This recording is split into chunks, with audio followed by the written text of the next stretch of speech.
In the desperation following last week's poor election performance for Democrats, we are already seeing calls for an heir apparent to come forward. There's a very interesting Politico article, and it is called "Who Will Lead Democrats in 2028? Meet the leaders positioning themselves to make moves." The article is sort of one of these, a whole bunch of people at Politico wrote it and contributed to it. It's a very interesting article. And I want to go sort of through the list, bearing in mind that I am not going to be doing this to you for the next 4 years. I think I just want to set sort of draw a line in the sand as to the names that are floating right now. And then when we check back in on this in 2.5 years or something like that, as the 2028 Democratic primary gets going, we'll compare. Were the names we mentioned today still in the running, or did the party move in a completely different direction? Now, let's start with, absent any really deep thought, without digging deep into the bench, certainly Gavin Newsom's name seems natural here. Gavin Newsom, from the governor of California, extraordinarily well-spoken, etc.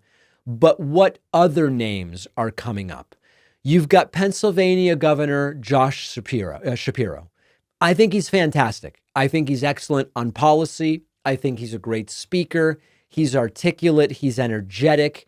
The problem, hypothetically, and I know you all know I've brought this up before, do Democrats take the risk, given the latent and overt anti-Semitism in this country? Do you take the risk with a Jewish candidate? I ask this myself as a Jewish person.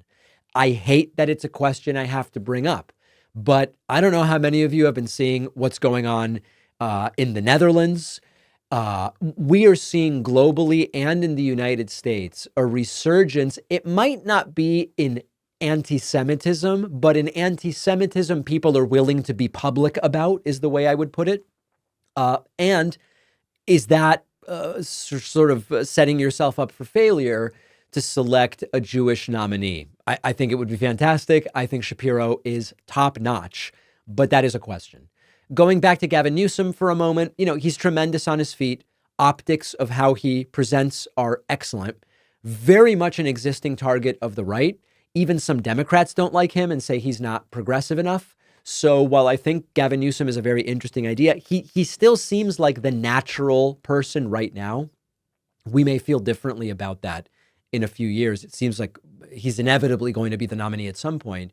There is the question of even some Democrats don't like the guy. Pete Buttigieg is being mentioned, youngest of the group that I'm talking about today. Tremendously smart, good at debating clowns. I hate that I have to ask this. I'm sorry.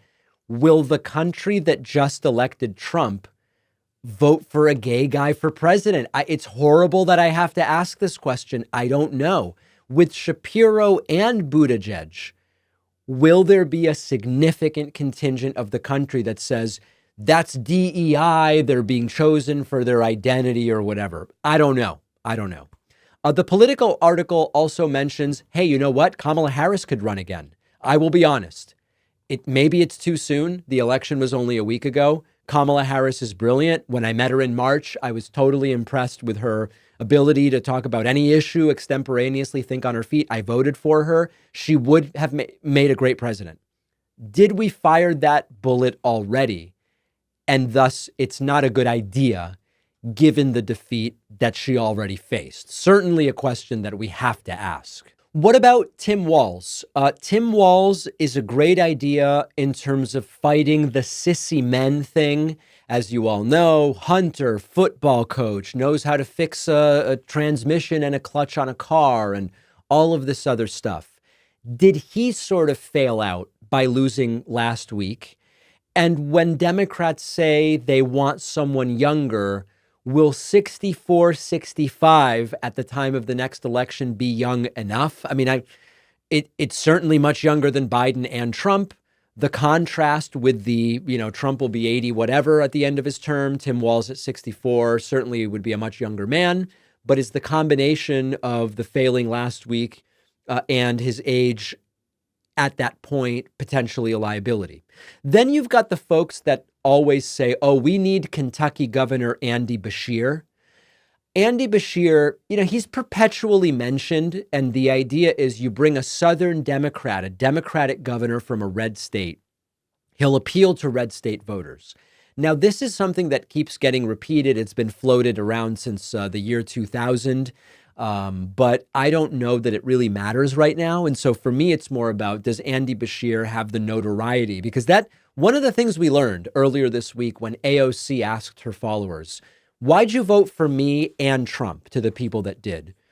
The responses were overwhelmingly about passion and imaging and optics and this sort of thing. I don't know that Andy Bashir is remotely well known enough. I think he'd have to be better known before the start of the primary, I guess is where I land. Illinois Governor J.B. Pritzker is being mentioned as a possibility. Pritzker, I think he's a good governor and a smart guy. I like him. However, are Democrats looking to bring in their own billionaire president? I don't know. Is that really, that there will be people on the left and right who will say this rich dude, J.B. Pritzker, does not have the American public's best interests in mind. He would have to fight that, I'm not sure. And then the other name I would add is Maryland Governor Wes Moore. I would certainly add Wes Moore to the list. Veteran, young, business background, very interesting to me. Very, very interesting to me. Again, Black guy. Will the Republican Party respond to any minority individual, whether it's gender, race, religion, ethnicity? Will they say DEI? And more importantly, do we care? Because I do not believe that Harris lost because she was labeled a DEI candidate. She lost for all of the reasons we've already talked about. So maybe it's like, any minority will be called a DEI hire by Republicans. But at the end of the day, do we care? Bottom line, what we are learning from last week's election, what we're learning from AOC's informal focus group with her voters who also voted Trump for president, is that a lot of the things we thought mattered may not really matter. And, speaking of celebrity, also Jewish, would Jon Stewart have a better shot than everybody I mentioned because of how well known and popular he is? I don't know, but be curious to hear what you think. There are two big problems with the cheap plastic disposable razors. 2/3 of people have skin irritation, and then over 2 billion plastic razors enter our landfills in the United States alone. Now, our sponsor, Henson Shaving, solves both problems. With the plastic disposable razors, you have unstable blades wobbling around as you shave, which causes the irritation. It's like if you were cutting something with scissors or a knife and the blade is wiggling. That's what's happening to your face with the cheap razors. So here's the solution. Razors produced by Henson have a blade that extends only 0.0013 inches past the shave plane. And that means no blade movement, more comfort before and after shaving. This is something only Henson can offer because of their precision manufacturing shop that also makes aerospace parts. Plus, the only part that you replace is the blade itself. The razor will last you a lifetime. Better for your wallet, much better for the planet. It's time to say no to subscriptions and yes to a razor that will last you a lifetime. Go to hensonshaving.com/DavidP to pick the razor for you and use code DavidP to get a free shave cream with your razor. Just remember to add the shave cream to your cart. The link is in the description.